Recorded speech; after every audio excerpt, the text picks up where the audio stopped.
ये देहरादून का railway station है। ये स्टेशन दशकों का सफर पूरा करने वाली लाहौरी एक्सप्रेस के स्वर्णिम इतिहास का गवाह रहा है। आज़ादी की लड़ाई हो या बंटवारे का दौर, ये स्टेशन और लाहौरी एक्सप्रेस हमेशा ही एक दूसरे के पूरक बने रहे। अंग्रेज़ों द्वारा बनाए गए देहरादून के इस रेलवे स्टेशन में भले ही चीज़ें काफ़ी ज़्यादा हाईटेक हो गई हैं, लेकिन इस रेलवे स्टेशन से आज भी एक गाड़ी ऐसी चलती है जो कि आज़ादी से पहले पाकिस्तान तक चलती थी और आज भी इस गाड़ी का नाम लाहौरी एक्सप्रेस है।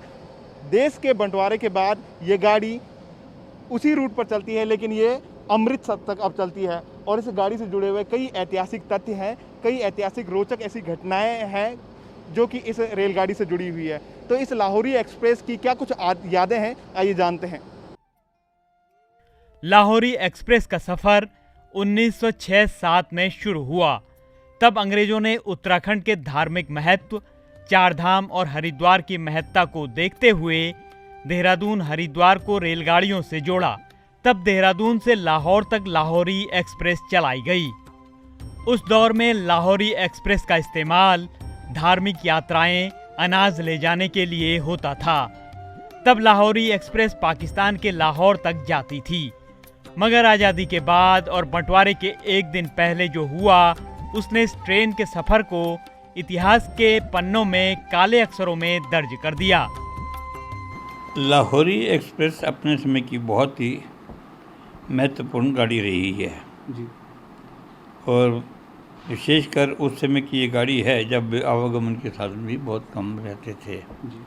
उस समय ये लाहौरी पैसेंजर ट्रेन थी और ये लाहौर से लेकर हरिद्वार तक चलती थी। लेकिन इसका ऐतिहासिक पहलू ये है कि लाहौर और पाकिस्तान में जो सिंध प्रांत था, पंजाब था, पंजाब आधा पंजाब तो इधर है, ज़्यादा पंजाब उधर है। जो पाकिस्तान वाला हिस्सा है जहाँ के लंबे लंबे आदमी होते हैं, वहाँ से ये गाड़ी जो है हरिद्वार आती थी। चूँकि हरिद्वारी रूट है इसका, हरिद्वार से ही देहरादून आती है, तो इसे फूल वाली गाड़ी भी कहते थे। जो पाकिस्तान वाले कहते थे कि हम फूल वाली गाड़ी से आज जाएंगे। पंजाब के लोग आते थे, हरिद्वार आते थे, देहरादून भी आते थे, इस गाड़ी से अन्न भी लाते थे। क्योंकि वहाँ पे अन्न बहुत ज़्यादा होता है पंजाब वाले इलाके में। पंजाब के भारत के इलाके में भी होता है जो पंजाब प्रांत है, और वहाँ के इलाके में भी होता है।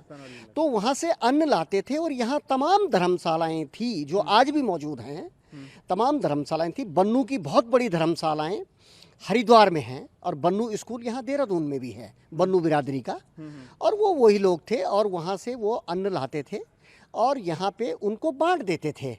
तो इस तरह से वहाँ अस्थि कलश के साथ साथ अन्न भी आता था और इसकी बहुत बड़ी महत्ता है। कह सकते हैं कि लाहौरी एक्सप्रेस शुरू हुई, हम कह सकते हैं कि जो भारतीय हिंदू हैं या पाकिस्तानी हिंदू हैं, ये इनको जोड़ने का भी एक काम करती थी। बंटवारे के बाद पाकिस्तान से लाहौरी एक्सप्रेस में रिफ्यूजी दंगों के बाद की लाशें लेकर भारत की सीमा में दाखिल हुई।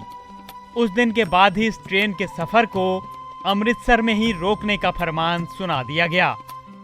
आप ये जो ट्रेन देख रहे हैं, ये भारतीय रेल इतिहास में आज़ादी के सबूत को तौर पर दस्तावेज है, जिसने आज़ादी के आंदोलन को भी नज़दीक से देखा था।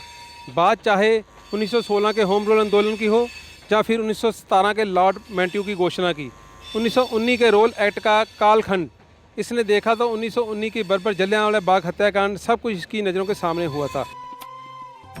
बदले दौर के साथ लाहौरी एक्सप्रेस का नाम और नंबर भी बदल दिया गया। पहले इसकी पहचान 143631 नंबर से होती थी, जिसे अब बदलकर 04664 कर दिया गया है। अब लोग इसे देहरादून अमृतसर एक्सप्रेस के नाम से जानते हैं।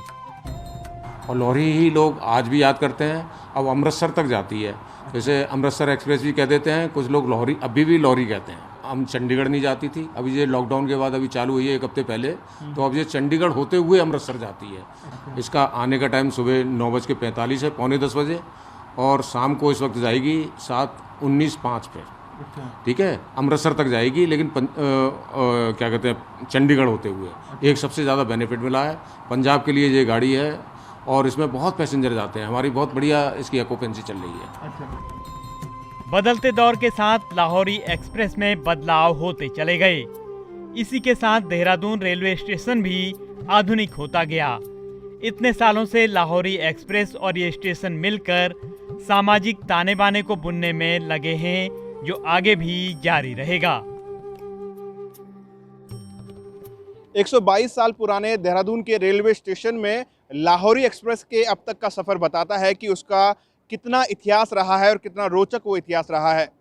और साथ ही साथ लाहौरी एक्सप्रेस का अब तक का सफ़र ये भी बताता है कि देश की आज़ादी से पहले से लेकर और अब तक किस तरह की आर्थिक और सामाजिक गतिविधियाँ यहाँ पर घटी हैं।